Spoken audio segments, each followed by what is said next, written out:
이번 시간은 해석은 명사, 동사, 명사로 끝난다라는 얘기를 하려고 해요. 우리가 지난 시간에 명사에 대해서 배웠고 동사에 대해서 또 배웠어요. 그렇게 두 번에 나눠서 명사와 동사를 한 이유는 결국은 문장의 의미를 내가 읽고 그 의미를 파악하려고 하는 거잖아요. 그런데 그 부분에서 어렵게 생각하지 말고 우리는 명사, 동사, 명사 이것만으로 해석을 모두 다 끝낸다라는 거예요. 아시겠죠? 그러면 우리가 지난 시간에 무엇을 했냐면 명사라는 걸 해봤어요. 그렇죠? 명사라는 걸 해봤는데 그 명사가 두 얼굴의 모습이 있다고 했어요. 하나는 은는이가가 붙는 경우가 있었죠. 그리고 또 하나는 을을이 붙는 경우가 있었어요. 그것이 무엇 때문에 바뀐다? 바로 동사 때문에 바뀐다라고 얘기했죠. 그래서 동사 앞에 있는 명사는 은는이가를 붙이는 거예요. 우리가 이거를 그냥 일반적으로 주어라고 하는 거예요. 그냥 주어. 아, 명사가 있는데 그 명사가 동사 앞에 있는 거구나. 그럼 주어라고 하는구나. 이거인 거예요.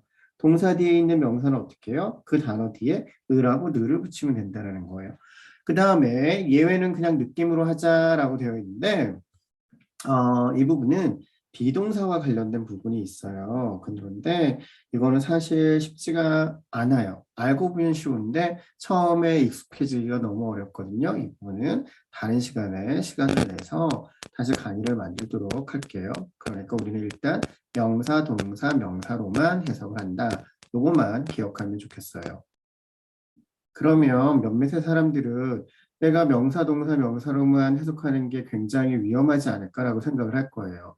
영어 공부를 조금이라도 해본 사람이라면 영어를 배울 때 문장의 형식이 5개가 있다라고 하면서 배워요. 그렇기 때문에 그거는 말이 안 된다라고 생각을 할 수 있는데 사실은 명사, 동사, 명사로 해석이 되는 경우가 거의 95% 이상이에요.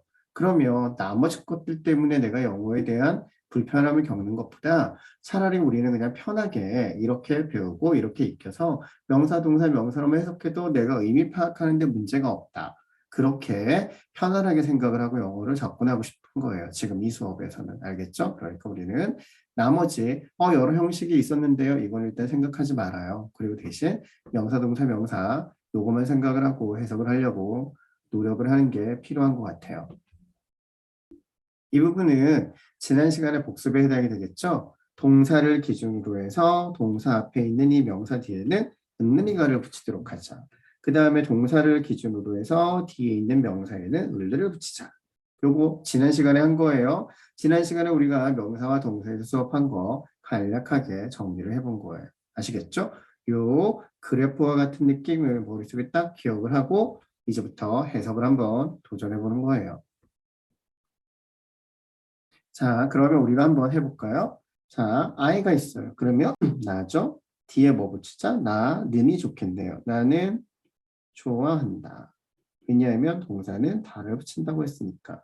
너를 하고 르를 붙이면 좋겠네요. 를. 이렇게 한다는 거예요. 쉽죠? 너무 쉬운 거예요. 그 다음 볼게요. 그를 쓰고 그는이 어울리겠네요. 그는 싫어한다. 함이란 을 중에 담을 붙이면 좋겠네요. 을. 그 다음 they 그들이란 뜻이죠. 근데 그들은이 더 어울리네요. 그들은 만든다.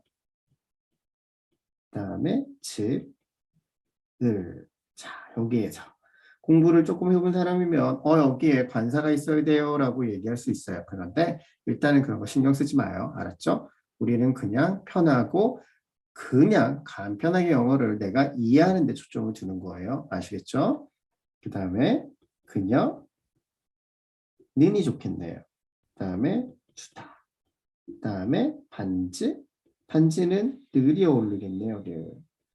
여기도 마찬가지예요. 계속 시제를 과거로 하지 않았어요. 그 다음에 관사라든지 복수형을 만들어야지 되는데 왜 그러시는지 모르겠어요. 이렇게 생각할 수 있어요. 하지만 그냥 편하게 일단은 무시를 하고 있었으면 좋겠어요. 관사하고 복수형을 무시해도 되는 이유는 다른 시간에 이야기를 좀 해볼게요. 왜냐하면 우리는 한글로 배우는 영어잖아요. 편안하게 배우고 편안하게 이해하는 데 중점을 가져요.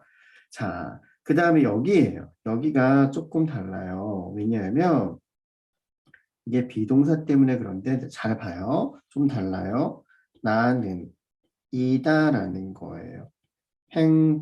여기에서는 한이란 뜻으로 해야지 돼요. 그러면 지금 이때까지 얘기한 을들이 좀 차이가 있죠? 이거는 비동사 때문에 그래요. 그래서 사실은 행복한 상태라는 뜻의 의미가 좀 가까워요. 근데 이건 조금 어려워서 이거는 비동사 부분에서 다시 나눠서 읽게요. 다시 볼게요. 너는 하면 되죠. 그냥 이다 하면 돼요. 비동사는 그냥 이다로만 일단 알고 있으면 돼요. 슬픈이라는 거예요. 그럼 이해가 잘 안 가요. 너는 이다 슬픈. 한국말로는 말이 좀 안 돼요. 왜냐하면 한국말에는 슬프다라고 하는 게 편하기 때문이에요.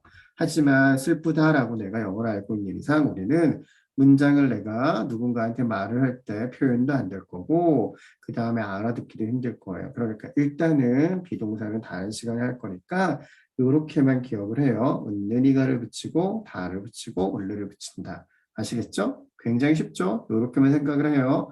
관사라든지 복수형 생각하는 거 아니에요. 일단은 알겠죠? 오늘 수업의 핵심 포인트예요. 해석은 어떻게 한다? 명사, 동사, 명사의 틀에서 해석한다. 그 다음 해석은 수학 공식처럼 하는 거예요. 너무 복잡하게 생각하지 말고 어떻게 한다? 하나, 둘, 세 개를 찾는다. 1번, 2번, 3번을 찾는다. 아시겠죠? 2번은 누구 자리? 동사 자리. 그 다음 1번은 누구 자리? 명사 자리. 2번은 누구 자리? 명사 자리. 알겠죠? 그리고 이렇게 해봤는데 해석이 잘 안 된다라고 생각을 할 수 있어요. 그러면 그거는 내가 지금 이거가 익숙하지 않은 거예요. 어린아이가 말을 배울 때 금방 말을 배울 수 없잖아요. 그것처럼 지금 영어가 익숙하지 않은 것뿐이지 나중에 시간이 지나게 되면 다 이틀 안에서 해석이 된다는 걸 알 수 있을 거예요. 알겠죠?